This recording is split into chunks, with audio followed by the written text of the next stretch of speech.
అనకాపల్లి జిల్లా చోడవరంలో వడ్డాదిలో నిరసనలతో గలమెత్తారు వైఎస్ఆర్సీపీ నేతలు. మాజీ ప్రభుత్వ విప్పు ధర్మశ్రీ రోడ్డుపై బైఠాయించి ఆందోళన చేశారు. అధికారంలోకి వచ్చిన 6 నెలలకే ప్రజలను నడ్డి విడుస్తున్నారని, ఇక పెరిగిన విద్యుత్ ఛార్జీలు చంద్రబాబు సర్కారు వెంటనే తగ్గించాలని నిరసన వ్యక్తం చేశారు.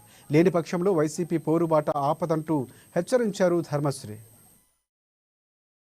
అధికారంలోకి వచ్చి రాష్ట్ర ప్రగతి కోసం ఎంతో ఉద్ధరిస్తుందని సామాన్యులందరూ కూడా గుడ్డి నమ్మకంతో కూటమి ప్రభుత్వాన్ని పట్టం కట్టారు. పట్టం కట్టిన తర్వాత సామాన్యులను ఎత్తిపై భారం మోపి విద్యుత్ ఛార్జీల మోత, తెలుగుదేశం కూటమి అంటేనే రోత అనే విధంగా ఈరోజు ప్రజల్లో గుండెల్లో రకరకాలైనటువంటి వ్యతిరేక పవనాలు ఇప్పటికే బలంగా వేస్తున్నాయి. ఇలాంటి తరుణంలో ప్రజల తరపు నుంచి ప్రశ్నించే బాధ్యత ప్రతిపక్ష వైఎస్ఆర్ కాంగ్రెస్ పార్టీపై ఉంది. మా నాయకుల ఆదేశం మేరకు కూడా పెంచిన కరెంటు ఛార్జీలు 15,448 కోట్లు ఏదైతే పెంచారో దీని వెంటనే ఉపసంహరించుకోవాలని, ఒక యూనిట్ ఛార్జీ సుమారు 2-2.5 రూపాయలు దాటిపోయే ప్రమాదం ఉంది. దీనివల్ల ప్రతి ఒక్కరు కూడా ఇది వరకు కరెంటు పట్టుకుంటేనే సాకు కొట్టేది, ఈ రోజు కరెంటు బిల్లు వల్లే సాకు కొడుతుంది.